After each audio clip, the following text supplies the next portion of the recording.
अस्सलाम वालेकुम व्यूवर्स, उम्मीद है सब लोग ठीक ठाक होंगे, खैरियत से होंगे। नाज़रीन, आज हम आपके लिए बहुत ही इंफॉर्मेटिव और फ्रूटफुल वीडियो लेके आए हैं जिसका टाइटल है बच्चों की इम्यूनिटी बढ़ाने वाली चंद अहम ग़िज़ाएं। इसमें हम आपको प्रॉपर गाइड करेंगे कि इम्यूनिटी होती क्या है और किस तरह से आप अपने बच्चे की इम्यूनिटी को स्ट्रॉन्ग कर सकते हैं, बढ़ा सकते हैं। वीडियो में एंड तक हमारे साथ रहिएगा क्योंकि बहुत ही मुफीद मालूमात हम आपको देने जा रहे हैं। लेकिन आगे बढ़ने से पहले आपसे दरख्वास्त है, हमारे चैनल को सब्सक्राइब कर लीजिए और वीडियो को लाइक कर दीजिए।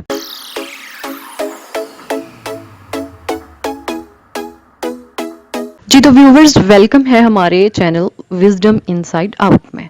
सबसे पहले हम आपको गाइड करेंगे कि what is immunity actually called.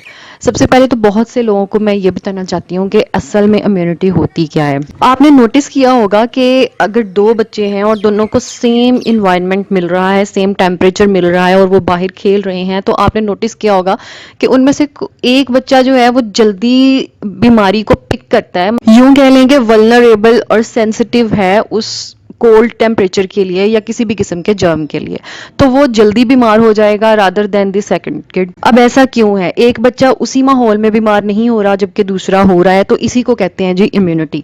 जो बच्चा बीमार नहीं हो रहा उसकी इम्यूनिटी स्ट्रॉन्ग है और जो बीमार हो चुका है उसकी इम्यूनिटी वीक है, जिसकी वजह से वो मौसम की शिद्दत का और जर्म्स का मुकाबला ना करते हुए जल्दी बीमार पड़ गया है। अच्छा, अल्लाह ताला की तरफ से ना हमारी बॉडी में कुदरती तौर पे ऐसे वॉरियर्स पैदा किए गए हैं जो कि किसी भी किस्म के जर्म के अगेंस्ट, किसी भी किस्म की माहौलियाती तब्दीली के अगेंस्ट लड़ते हैं, अपने तौर पे लड़ते हैं। वो एजेंट और वॉरियर्स जो लड़ रहे हैं किसी भी जर्म के अगेंस्ट, उसको हम वाइट ब्लड सेल्स कहते हैं या फिर उसको दूसरे लफ्जों में हम इम्यूनिटी कहते हैं। अब इन वाइट ब्लड सेल्स की तादाद को किस तरह बढ़ाया जा सकता है ताकि बच्चा हर किस्म के जर्म का मुकाबला कर सके, किसी भी किस्म की माहौलियाती तब्दीली से बीमार ना पड़ सके। तो इस इम्यूनिटी को बढ़ाने के लिए कुछ ऐसी ग़िज़ाएं हैं जो कि कुदरती तौर पे हमारी ये जो लड़ने वाला निज़ाम है यानी कि कुव्वत मुदाफ़ियत को बढ़ाने में अहम किरदार अदा कर सकती हैं। अगर तो आपका बच्चा अक्सर बीमार ही रहता है, छोटी जो मोटी तब्दीलियां जो हैं, छोटे मोटे चेंजेस उसको बहुत जल्दी बीमार कर देते हैं, तो फिर आप उसकी डाइट में ये चीज़ें इंक्लूड करें जो अभी मैं बताने जा रही हूँ। That will surely reflects a positive response and make your child immune to every kind of disease and germ. सबसे पहली चीज़ जो इसमें आती है वो है योगर्ट यानी कि दही। अब बहुत सी माएँ क्या करती हैं, वो बच्चे का गला ना ख़राब हो या उसको छाती में रेशा ना जम जाए, इस तरह के डर को लेके वो उसको दही नहीं देती हैं, जबकि दही एक बहुत ही मुफीद डाइट है आपके बच्चे की इम्यूनिटी को स्ट्रॉन्ग करने के लिए। दही में प्रोबायोटिक्स मौजूद होते हैं। अच्छा, प्रोबायोटिक्स का भी मैं आपको बताती चलूँ। प्रोबायोटिक्स कहते हैं गुड बैक्टीरियाज को। हमारी बॉडी में कुछ ऐसे बैक्टीरियाज होते हैं जो कि हमारी हेल्थ के लिए पॉजिटिव होते हैं, जिनको हम गुड बैक्टीरियाज बोलते हैं। तो वो योगर्ट में कुदरती तौर पे पाए जाते हैं जो कि ना सिर्फ हमारी डाइजेशन को प्रॉपरली सेट करते हैं बल्कि हमारे गट हेल्थ को भी इम्प्रूव करते हैं। बच्चे के लिए तो ये बहुत ही मुफीद है, ख़ास तौर पे वो बच्चे जिनकी इम्यूनिटी वीक है और डाइजेशन को लेके बार बार मोशन लगते हैं और वैसे भी वो बीमार रहते हैं, बुखार, नज़ला, ज़ुकाम, उनके लिए दही बहुत ही अच्छा है। और कोशिश करें कि विदाउट एनी फ्लेवर और शुगर उसको दिया जाए। अगर आप अपने बच्चे को एक कटोरी जो छोटी होती है वो दही की, योगर्ट की डेली खिला रही हैं ना, तो यकीन करें आप 19% तक रिस्क कम हो जाता है उसके बीमार होने का, खास तौर पे गले की बीमारियों का, ईयर इन्फेक्शंस का। So don't forget to add yogurt in your kids diet. दूसरी चीज हमारे पास आ जाती है सिट्रस फ्रूट। अब ये भी सेम रिएक्शन है मदर्स का। मदर्स क्या करती है, सिट्रस फ्रूट क्योंकि तुर्श होते हैं जायके में, बच्चों को नहीं देती हैं कि गला खराब होगा या फिर उसको चेस्ट इन्फेक्शंस वगैरह हो जाने के चांसेस हैं। ये सारी चीज़ें मैटर करती हैं। लेकिन अगर बच्चा ऑलरेडी बीमार है लेकिन अगर वो तंदुरुस्त है तो फिर उसको सिट्रस फ्रूट से अवॉइड मत करवाएं। Citrus fruits are actually rich in vitamin C जो कि माइक्रो न्यूट्रेंट है और माइक्रो न्यूट्रेंट्स इम्यूनिटी बढ़ाने में बहुत इंपॉर्टेंट रोल्स प्ले करते हैं।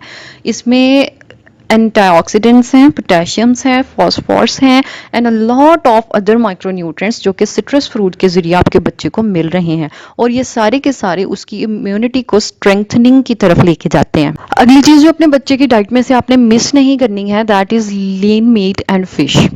फिश तो नो डाउट बहुत बहुत बहुत ही अच्छी है, not only for the kids and for every person in this world.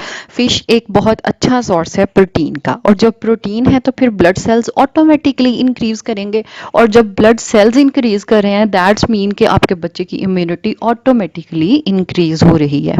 और लीन मीट को थोड़ा सा आपके लिए डिफाइन करती चलूँ, लीन मीट आमतौर पे ऑर्गन्स के मीट को कहा जाता है, लाइक किडनी है, ठीक है, कलेजी है, ठीक है, इस तरह की जो चीज़ें ना ऑर्गन बेस्ड जो मीट होता है उसको हम लीन मीट कहते हैं, और वो बहुत अच्छा होता है बच्चों के लिए। बच्चों को लाजमी उसकी डाइट में ये शामिल किया करें, इससे भी इम्यूनिटी स्ट्रांग होती है और बच्चा जल्दी बीमारियों का शिकार नहीं होता। अगली जो ग़िज़ा है वो है जी बेरीज। अब बेरीज जो है ना ये फ्रूट्स की एक कैटेगरी है, जिन भी फ्रूट्स के आगे बेरीज आता है, लाइक स्ट्रॉबेरी है, कैनबेरी है, रास्पबेरीज हैं, ये सारी बेरीज जो हैं ये बच्चे की इम्यूनिटी को बढ़ाने में बहुत अहम किरदार अदा करती हैं, स्ट्रेंथन करती हैं उसके इम्यून सिस्टम को। गो के सारे ही फ्रूट्स बहुत अच्छे हैं बच्चों के लिए, लेकिन अगर हम इम्यूनिटी पर्पज से देखें, इम्यूनिटी पॉइंट ऑफ व्यू से देखें तो बेरीज विल प्रूव्स गुड। अगली चीज़ जो हम आम तौर पे वैसे ही बच्चों की डाइट में से स्किप कर देते हैं वो हैं सीड्स।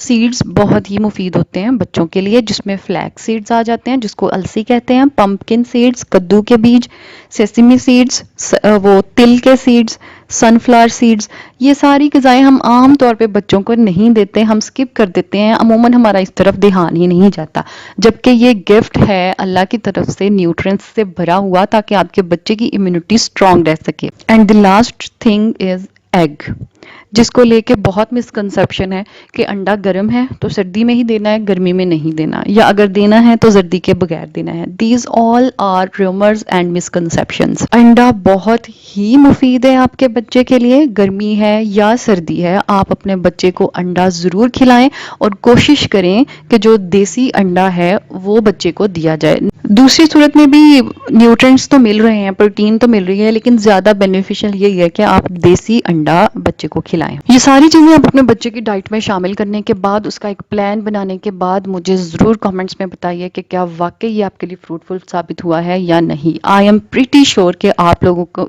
बहुत ही अच्छा रिस्पॉन्स देने वाला है ये डाइट प्लान। होप सो आपको हमारी ये इन्फॉर्मेटिव वीडियो बहुत पसंद आई होगी। वीडियो अच्छी लगे तो लाइक करना मत भूलिए, और अगर आप इसी तरह अच्छी अच्छी वीडियोज़ से मुस्तफ़ीद होना चाहते हैं तो सब्सक्राइब कीजिए। Stay tuned for the latest updates. Thank you.